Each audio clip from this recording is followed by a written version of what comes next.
اعوذ باللہ من الشیطان اللعین الرجیم بسم اللہ الرحمن الرحیم الحمد للہ رب العالمین بارئ الخلائق اجمعین الصلاة والسلام علی سید الانبیاء والمرسلین وعلی آلہ الطیبین الطاہرین المعصومین اما بعد۔ نہج البلاغہ اور قرآن مجید کے حوالے سے گفتگو کا یہ سلسلہ جاری ہے۔ گفتگو یہ ہو رہی ہے کہ قرآن مجید کی اہمیت نہج البلاغہ میں کس انداز سے پیش کی گئی ہے اور قرآن مجید سے استفادے کے کون کون سے طریقے بتلائے گئے ہیں، اور مہم بحث یہ ہے کہ قرآن مجید کی کن کن آیات یا کن کن احکام کا نہج البلاغہ میں تفصیل سے بیان کیا گیا ہے۔ چونکہ یہ ایام جناب فاطمۃ الزہرا سلام اللہ علیہا کی شہادت کے ساتھ مربوط ہیں، اس لیے آج ہم اسی موضوع کو مد نظر رکھتے ہوئے کہ انداز قرآن اور انداز نہج البلاغہ اس پہ گفتگو انشاءاللہ ہوگی۔ وہ یہ ہے کہ قرآن مجید نے ایک چیز بار بار بیان فرمائی ہے، اور اس میں یہ ارشاد فرمایا ہے کہ ان ہستیوں کو جو آپ کے لیے پیغام لائے ہیں ان کو یاد کرو۔ قرآن مجید میں ظاہراً 27-28 مرتبہ یہ لفظ استعمال ہوا ہے، وَاذْكُرُوا یا وَاذْكُر۔ جب وَاذْكُر ہے تو پہلا خطاب پیغمبر اکرم سے ہے، اور اس میں یہ ہے کہ وَاذْكُر فِي الْكِتَابِ، کتاب میں سے یا کتاب میں جو ہے اس کو یاد کرو۔ اور یہاں اگر آپ دیکھیں تو 12 نام لیے ہیں قرآن مجید نے یہ لفظ کہہ کے، وَاذْكُر فِي الْكِتَابِ۔ مثلا میں نے آیات نہیں نوٹ کی، کلی طور پر جو ہیں وہ مختلف آیات میں ارشاد پروردگار پہلے ہوتا ہے کہ وَاذْكُر رَبَّكَ، یہ لفظ وَاذْكُر کے ساتھ یاد کر اپنے رب کو۔ اب حکم الہی ہے رب کو یاد کرنے کا۔ پھر ایک جگہ پہ ارشاد ہے وَاذْكُر نِعْمَتِي، میری نعمتوں کو یاد کر۔ اب ان 2 جگہوں کے علاوہ اللہ سبحانہ وتعالیٰ نے اپنے بندوں کا نام لیا، اور یہ بھی فرمایا وَاذْكُرْ عِبَادَنَا، ہمارے بندوں کو یاد کر۔ اب تعجب ہوتا ہے، ادھر فرمایا وَاذْكُرْ رَبُّكَ، اپنے رب کو یاد کر، اور پھر فرماتا ہے کہ وَاذْكُرْ عِبَادَنَا، ہمارے بندوں کو یاد کر۔ گویا یاد کا تقاضا ہوتا ہے۔ اب ہم یہ نہیں کہہ سکتے کہ اللہ کہہ رہا ہے کہ مجھے یاد کرو، اور پھر اگر کوئی اللہ کے بندوں کو یاد کرے تو یہ شرک نہیں ہوتا، یہ حکم پروردگار کی پیروی اور اتباع ہوتی ہے۔ لہٰذا ہم جب ایام فاطمیہ میں یہاں بیٹھے ہیں اور جناب فاطمۃ الزہرا سلام اللہ علیہا کا تذکرہ کر رہے ہیں، تو اگر موقعیت ہو تو ہم الحمدللہ پورا عشرہ جو ہیں وہ جناب سیدہ کی عظمت خود قرآن مجید سے بیان کرتے رہتے ہیں، اور کئی دفعہ آپ برادران کے سامنے بھی یہ پیش کیا ہے۔ لیکن آج ہمارا چونکہ سلسلہ گفتگو جو ہے وہ یہ ہے کہ جناب امیر علیہ السلام کے نہج البلاغہ اور کلام امیر المومنین سے ہم جناب سیدہ کا ذکر کریں۔ تو عرض یہ کرنا چاہتا ہوں کہ یہ اللہ کا حکم ہے کہ میرے بندوں کو یاد کرو، اور کس کا کو حکم ہے؟ پیغمبر اکرم کو۔ یعنی یہ ضروری نہیں ہے کہ ہم یہ کہیں کہ اب پیغمبر اکرم سے تو بڑی کوئی ذات نہیں ہے، پیغمبر اکرم سے بڑی کوئی ذات نہیں ہے کائنات میں، افضل الانبیاء ہے، سید المرسلین ہیں، افضل البشر ہیں، لیکن پھر ان کو بھی حکم ہو رہا ہے کہ مصطفیٰ ہمارے بندوں کو تم یاد کرو۔ اب میں نے جو ترتیب سے معجم کے حوالے سے ذکر کیا نوٹ کیا ہے، چند دفعہ ذکر ہوا ہے وَاذْكُرْ مریم، اور اگر آپ معجم المفارس جو قرآن مجید کی آیات کا پتہ بتلاتے ہیں آپ اس کو دیکھیں گے تو پہلے وَاذْكُرْ رَبَّكَ، اپنے رب کو یاد کرو، وَاذْكُرْ نِعْمَتِي، میری نعمتوں کو یاد کرو، پھر تیسری مرتبہ فرماتا ہے وَاذْكُرْ مریم، یاد کرو مریم کو۔ اب یہ مریم کو یاد خود قرآن مجید نے بتلایا ہے، مریم کو میں اس طرف نہیں جانا چاہتا ورنہ ایک موضوع ہے بڑا دلچسپ، تذکرہ ہے جناب مریم۔ مریم کے آنے سے پہلے مریم کے تذکرے شروع ہیں، مریم پیدا ہوتی ہے تو کون مریم کی پرورش کرے گا، اس کے تذکرے ہیں۔ اب پرورش کے لیے کیسے انتخاب ہوگا، اس کے تذکرے ہیں۔ کیسے مریم ماں نے عبادت کی ہے، اس کے تذکرے ہیں۔ کیسے مریم نے رب کے اوپر توکل کا اظہار جناب زکریا کے سامنے کیا ہے، جب جناب زکریا نے فرمایا کہ بیٹی یہ کہاں سے پھل آیا ہے، من عند ربک، میرے رب کے پاس سے آیا ہے۔ اب یہ ایک پورا باب ہے کہ جناب مریم کا تذکرہ رب کریم نے کہاں کہاں اور کس کس انداز میں بیان کیا۔ لیکن ایک جگہ پہ ہے جو آخری تذکروں میں ہے، اور وہ ہے جناب مریم کا تذکرہ بالخصوص سورہ قصص میں۔ اللہ سبحانہ وتعالیٰ نے اس وقت کو بڑی تفصیل سے بیان کیا جب جناب مریم کے بطن میں جناب عیسیٰ آتے ہیں، اور وقت حمل ہے اور بچے کی پیدائش کا وقت آتا ہے۔ تو اب یہاں اس کو دیکھیے اتنی تفصیل سے گویا پتہ چلتا ہے کہ کوئی قرآن مجید معاذ اللہ بچوں کی کہانی ہے۔ جناب مریم پہ جب ظاہر ہوتا ہے کہ میرے بطن میں بچہ ہے، عیسیٰ میرے پیٹ میں ہیں، اب جناب مریم کے بارے میں یہ ہے کہ جناب مریم نے اپنے اس خاندان سے ہٹ کے ایک جانباً شرقیہ، ایک مشرق کی طرف جا کے ایک جگہ پہ سہارا لیا، درمیان میں پردہ ڈال لیا تاکہ وہ دوسرے مجھے دیکھ نہ سکیں۔ پھر جب اور وقت قریب آیا تو وہاں سے اٹھیں، اور اس نے اس کو اگر آپ دیکھیں گے تو یہ سورہ مریم کی آیت 16 ہے اور پھر آیت 23، ان آیات کو یہاں سے شروع ہوا، وَاذْكُرْ فِي الْكِتَابِ مریم، یہ سورہ مریم سورہ نمبر 19 آیت نمبر 16 ہے۔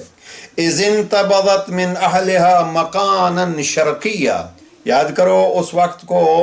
اور یہ یاد کرو کتاب میں سے، یعنی قرآن مجید میں سے یاد کرو مریم کو جب انہوں نے اپنے گھر والوں سے الگ مشرق کی جانب ایک گوشہ میں جا کر ان کی طرف سے پردہ ڈال لیا۔ یہ آیت 16 ہے۔ پھر آگے آیت 23 میں ارشاد ہے کہ جب وقت پیدائش آیا تو جناب مریم نے درد محسوس کیا تو ایک درخت کے، کھجور کے درخت کے تنے کا سہارا لیا، اور رب کہتا ہے کہ بھوک لگے تو اس تنے کو ہلانا، کھجوریں بھی میں لاؤں گا اور آپ کے گود تک بھی میں پہنچاؤں گا، آپ کا کام ہے اس کو ہلانا۔ یہاں ایک لفظ ہے، اور وہ ہمارے استاد محترم جناب محسن کراتی فرمایا کرتے ہیں، یہ جناب مریم کے دکھ اور تکلیف کا ذکر ہے۔ اگر اللہ کی کنیز کو ذرا سا بھی دکھ اور تکلیف ہوتا ہے، اور وہ کیا ہے، آیت کے لفظ ہیں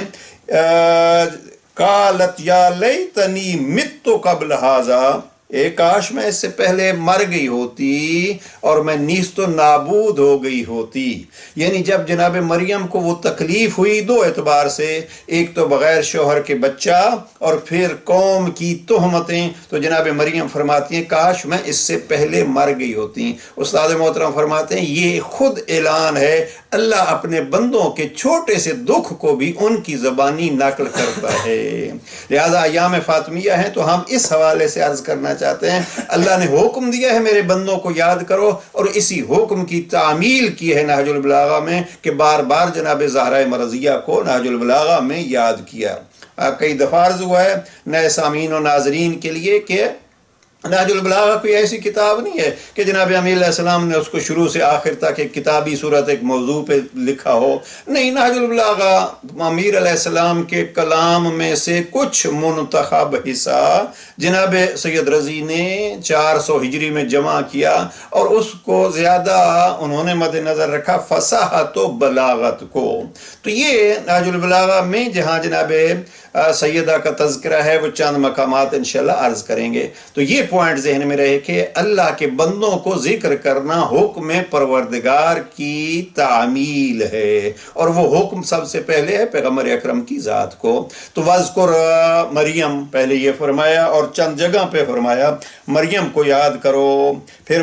اسی طریقے پہ جناب ابراہیم کا تذکرہ ہے، وَاذْكُرْ ابراہیم، جناب موسیٰ کا تذکرہ ہے، جناب اسماعیل کے لیے حکم ہے وَاذْكُرْ فِي الْكِتَابِ اسماعیل، وَاذْكُرْ فِي الْكِتَابِ ادریس، داود، ایوب، وَاذْكُرْ عبادنا، یہاں پھر چند انبیاء کا تذکرہ کیا جن میں اسحاق، جناب یعقوب، جناب یسع اور ذوالکفل شامل ہیں، اور 12ویں جگہ جہاں یاد کیا جناب صالح کو، وَاذْكُرْ فِي الْكِتَابِ أَخَا عَادٍ، اخا عادن جناب صالح کے لیے جو ہے وہ یہ 12 دفعہ اللہ سبحانہ وتعالیٰ نے قرآن مجید میں یہ کہا ہے وَاذْكُرْ فِي الْكِتَابِ، کتاب میں ان کو یاد کرو یا کتاب میں سے ان کو یاد کرو۔ تو اس حوالے سے یہ تذکرے جو ہیں وہ ہمارے ہاں جو ہوتے ہیں یہ تذکرے عین مطابق سنت پروردگار ہیں۔ اب آپ کے سامنے ہے قصص الانبیاء ہوں یا قصص عباد خدا ہوں، اس حوالے سے اور ہم جب کسی جگہ پہ بیٹھتے ہیں تو دیکھیے اس پوائنٹ کو کہ ہم مثلا یہاں جمع ہوئے ہیں، پروردگار شہزاد بھائی کی اس اجتماع کو اور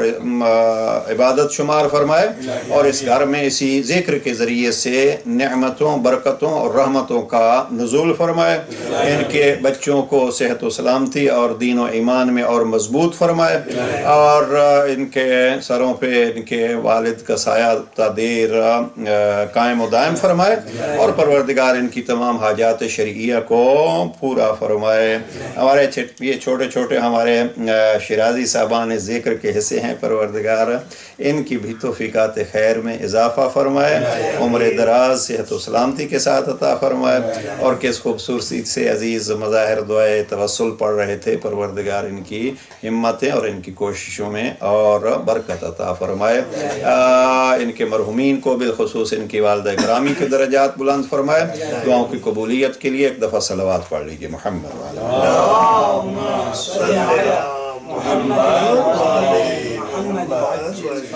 اب یہ کلی طور پر، اور جہاں نام لیے بغیر واقعات ہیں، مجھے بڑا اس پہ تعجب ہوا، میں نے جیسے عرض کیا ہے کہ 12 جگہ پہ اللہ سبحانہ وتعالیٰ نے فرمایا ہے ان 12 ناموں کے ساتھ وَاذْكُرْ یاد کرو، لیکن آپ دیکھیے قرآن مجید میں نمرود کا تذکرہ ہے، فرعون کا تذکرہ ہے، ایسوں کا بہت سوں کا تذکرہ ہے، لیکن یہ ہے کہ کہیں اللہ نے یہ حکم لفظوں میں نہیں فرمایا، ذکر کیا ہے، لیکن یہ نہیں ہے کہ وَاذْكُرْ ذکر کرو۔ تو اب ہم یہاں آ کے یہ کہتے ہیں ذکر اس کو پسند ہے اپنے بندوں کا، لیکن اس ضمن میں اگر کسی اور کا ذکر بھی آ جاتا ہے تو یہ کوئی ایسی نہیں ہے، یہ بھی سنت پروردگار ہے۔ جو اچھے ہیں ان کا اچھائی کے انداز سے، جو برے ہیں ان کا برائی کے انداز سے ذکر قرآن مجید میں شامل ہے۔ لیکن اگر ہم کہتے ہیں کہ اللہ کے بندوں کو، جیسے وہ حدیث ہم بارہا عرض کر چکے ہیں کہ زینوا مجالسکم بذکر علی ابن ابی طالب، تو یہ بھی پیغمبر اکرم کا فرمان ہے اور کلام جناب امیر علیہ السلام کا ذکر حقیقت میں حکم پیغمبر اکرم ہے، اور اس کو جب انجام دیا جائے گا تو جہاں جہاں انجام دیا جائے گا وہاں رحمتیں ہی ہوں گی اور وہاں زینت ہی زینت ہوگی۔ ایک پہلو ہے جناب سیدہ کی، چونکہ یاد ہے جناب سیدہ کی یاد کے حوالے سے قرآن مجید میں خواتین کا کردار، ایک چھوٹا سا کتابچہ کبھی ہم نے ترتیب دیا تھا، اس کا نام رکھا تھا عورت کا قرآنی کردار۔ عورت کا قرآنی کردار میں آپ بزرگان جو ہیں وہ عزیزان برادران تشریف فرما ہیں، مجھے قرآن مجید اور خواتین کی جب بات آتی ہے، جناب سیدہ کی عظمت کو اپنے طور پر دیکھیے، اگر ہم اس طرف چلے جائیں گے تو پھر بات بہت پھیل جائے گی کہ جناب سیدہ کا قرآن مجید میں کس کس انداز سے تذکرہ ہے، لیکن سب سے زیادہ تذکرہ جو خواتین کے ساتھ مربوط ہے وہ ہے جناب عیسیٰ کا تذکرہ، جناب موسیٰ کا تذکرہ، جناب عیسیٰ کا ماں کے حوالے سے۔ میں لفظ مریم کو دیکھ رہا تھا، اب مریم لفظ جو ہے وہ تنہا مریم ابنت عمران کی بیٹی مریم، یہ زیادہ سے زیادہ میرے خیال میں 3 دفعہ قرآن مجید میں ہے، لیکن جناب مریم کا تذکرہ 20 سے زیادہ مقامات پہ ہے۔ وہ کس حوالے سے ہے؟ جناب مریم کا تذکرہ ہے عیسیٰ ابن مریم، یعنی جناب مریم کا نام آیا ہے جناب عیسیٰ کے ساتھ، تو گویا یہ ہے کہ کبھی ڈائریکٹ ذکر ہوتا ہے اور کبھی انڈائریکٹ ذکر ہوتا ہے، اور میں جو عرض کرنا چاہتا ہوں کبھی نام کے بغیر ذکر ہوتا ہے۔ اب نام کے بغیر جناب موسیٰ کی ماں کا نام نہیں لیا، ذکر کیا ہے، جناب موسیٰ کی بہن کا ذکر نام نہیں لیا، ذکر کیا ہے، آگے چل کے جناب موسیٰ جو ہیں وہ جہاں پرورش پاتے ہیں زن فرعون، اس کا ذکر کیا ہے، نام اس کا نہیں لیا، اور پھر پہنچ گئے جناب شعیب کے ہاں، وہاں 2 بیٹیوں کا تذکرہ کیا ہے لیکن نام نہیں لیا۔ میں جو عرض کرنا چاہتا تھا، عورت کا اگر قرآنی کردار دیکھنا ہے تو مجھے جو لفظ پسند ہے وہ سورہ قصص کی آیت نمبر 25 ہے، سورہ 28 آیا 25۔ یاد کرو، یہاں البتہ وہ یاد کیا گیا ہے، لفظ نہیں ہے یاد کرو، قصہ بیان کیا ہے پورا کہ تمشی علی استحیاء فجاءتہ احداہما تمشی علی استحیاء، کہ ان 2 خواتین میں سے ایک حیا کی چال چلتے ہوئے موسیٰ کے پاس آئی۔ اب یہ ہے قرآن میں اگر ایک خلاصے کے طور پر دیکھنا ہے تو میں اکثر جو سب سے زیادہ مجھے آیت پسند ہے کردار خاتون، اور یہ حیا کا جب پہلو آ جاتا ہے تو یہ اول سے آخر تک پوری کردار انسانیت کو گھیر لیتا ہے۔ میں پچھلے دنوں میں مجالس میں بار بار یہ پڑھتا ہوں علامہ اقبال کا وہ شعر اور علامہ اقبال کی وہ نظم، واقعاً ہم نے اردو میں اس کا ٹرانسلیشن کر کے بہت ساری جگہوں پہ پہنچائی، اور اس کی مزید بھی پھیلنا چاہیے۔ علامہ اقبال کی 19 اشعار کی وہ نظم، مریم از یک نسبت عیسیٰ عزیز، حضرت زہرا از ہر سے نسبت عزیز، وہاں ایک شعر ہے ان کا، مزرع تسلیم را حاصل بطول۔ جناب امیر علیہ السلام کا نہج البلاغہ میں لفظ ہے الاسلام هو التسلیم، اسلام نام ہے کس چیز کا؟ تسلیم کا۔ یہ جب صلوات کا بھی ہم ذکر کرتے ہیں، ان اللہ و ملائکتہ یصلون علی النبی یا ایھا الذین آمنوا صلوا علیہ وسلموا تسلیما۔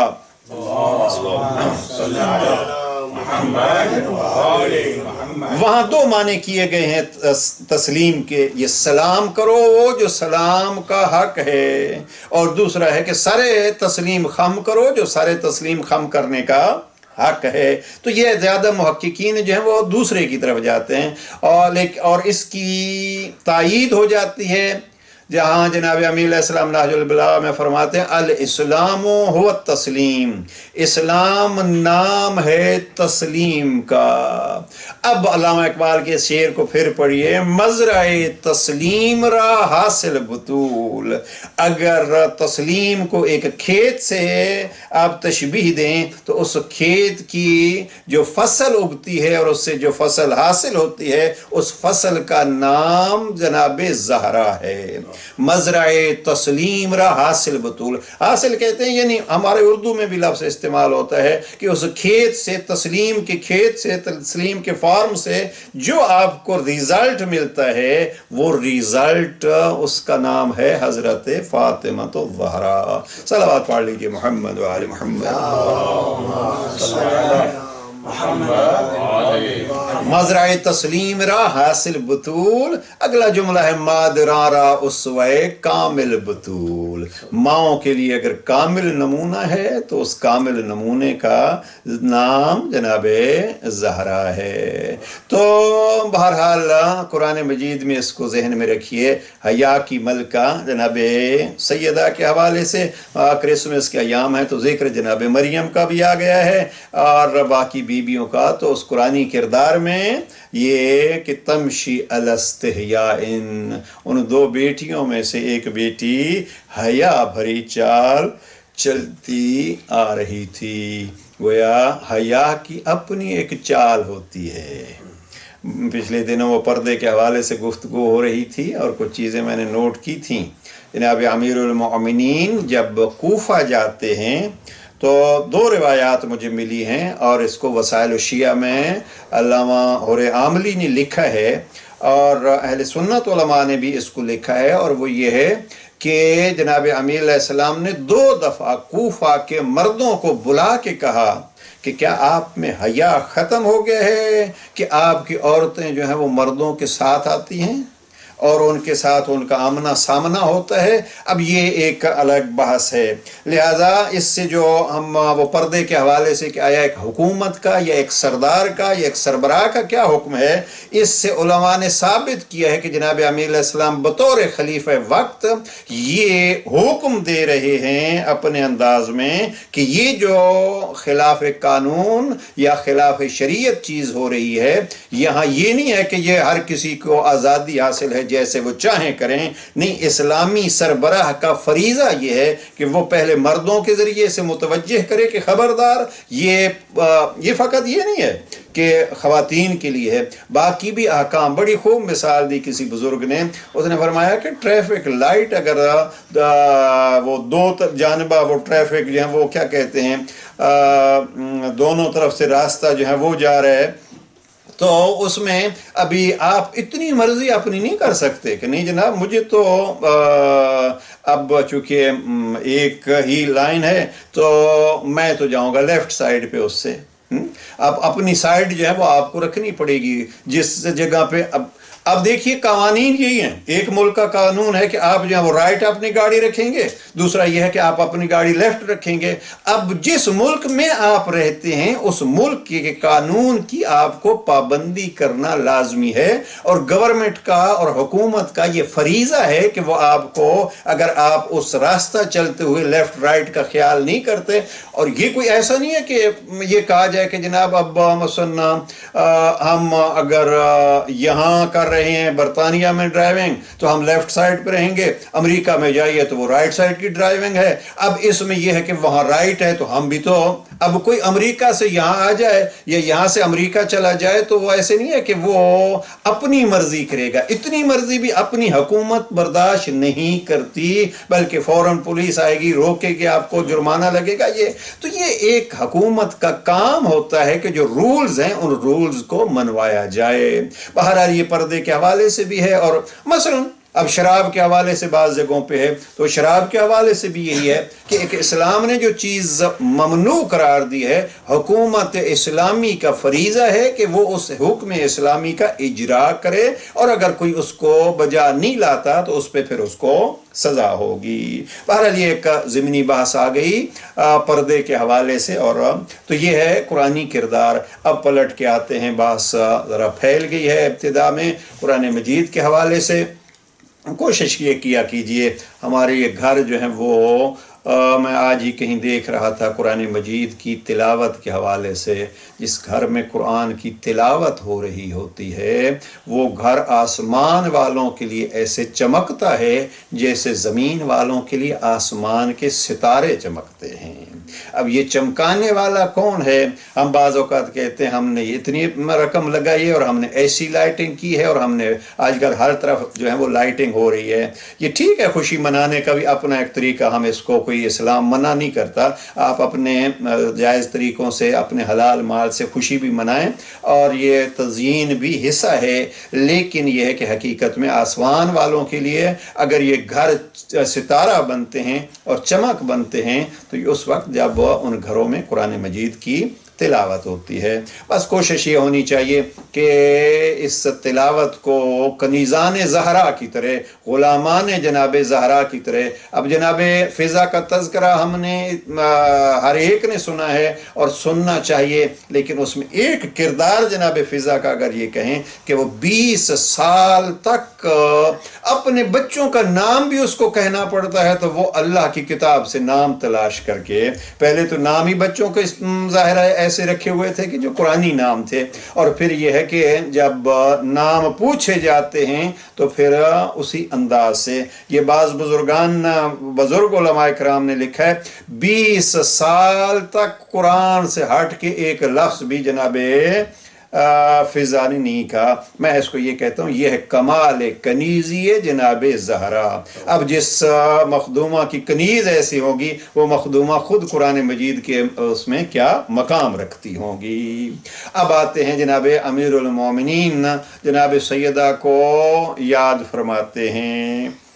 اور نہج البلاغہ کا زیادہ حصہ آپ کو معلوم ہے، سوائے ایک دو خطبات کے، نہج البلاغہ کا زیادہ حصہ حکومت جناب امیر علیہ السلام کے دور کا ہے،